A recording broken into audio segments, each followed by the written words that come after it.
Asia cup শেষে ইনজুরিতে পড়েছেন tiger ক্রিকেটের পঞ্চপাণ্ডব। হাতের ইনজুরিতে অন্তত 2-3 সপ্তাহ মাঠের বাইরে থাকতে হবে মাশরাফি বিন মর্তুজাকে। হাতের মূল অপারেশন লাগবে কিনা তা জানতে শুক্রবার অস্ট্রেলিয়া যাচ্ছেন সাকিব। আর রিহাব শুরু করলেও তামিম কবে ফিরতে পারবেন তা জানা যাবে এই মাসের শেষে। অন্যদিকে পাঁজরের ইনজুরিতে আছেন মুশফিকুর রহিম আর মাহমুদুল্লাহ রিয়াদ।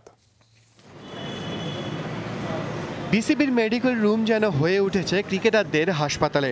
এশিয়া কাপ শেষে একসঙ্গে ইনজুরিতে পড়েছেন এই দেশের ক্রিকেটের ফ্যান্টাস্টিক ফাইভ: মাশরাফি, তামিম, সাকিব, রিয়াদ, মুশফিক।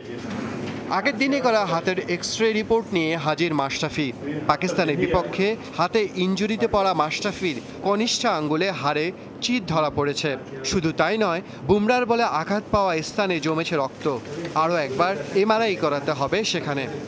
এটাকে আমরা যতটুকু সিরিয়াস মনে করছি, মাশরাফি আসলে অতটুকু সিরিয়াস মনে করছে না, বিকজ ওটা দিয়ে খেলে ফেলেছে অলরেডি। এটাও যদি লিটল ফিঙ্গার ইনজুরি, এর জন্য বোলিংয়ের ক্ষেত্রে এটার ব্যবহার খুবই কম, ব্যাটিং এটার কিছুটা ব্যবহার আছে, কিন্তু আমরা আশা করছি সপ্তাহ দুয়েক পরে মাশরাফি এই সমস্যাটা মোটামুটি পর্যায়ে সমাধান হয়ে যাবে।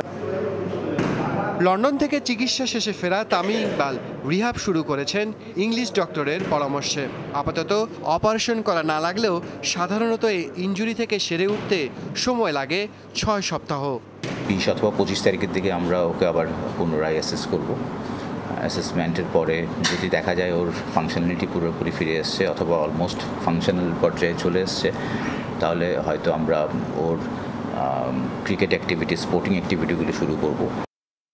অন্যদিকে দুবাই থেকে হাতের ইনজুরি জটিল করে এনেছেন সাকিব আল হাসান। আপাতত অ্যান্টিবায়োটিক দিয়ে চলছে ইনফেকশন সরানোর কাজ। আগামী শুক্রবার তিনি অস্ট্রেলিয়ার ডাক্তার গ্রেগ হয়ারের কাছে যাবেন পরবর্তী করণীয় জানতে।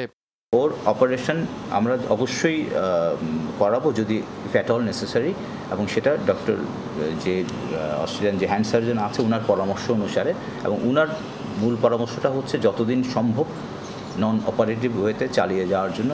পাঁজরের ইনজুরি নিয়ে এশিয়া কাপ খেলা মুশফিকুর রহিমেরও আরও 2 সপ্তাহ সময় লাগবে সুস্থ হতে। সেই পাঁজরই আবার ব্যথা অনুভব করছেন মাহমুদুল্লাহ রিয়াদ। তবে তার ইনজুরি কতটা গুরুতর তা জানতে এক্স-রে করানো হবে খুব দ্রুত। তাই তো জিম্বাবুয়ে সিরিজের আগে প্রতিপক্ষ নয়, বাংলাদেশ দলের জন্য বড় প্রতিদ্বন্দ্বিতার নাম এখন ইনজুরি। তাহিদ আহমেদ, যমুনা স্পোর্টস, ঢাকা।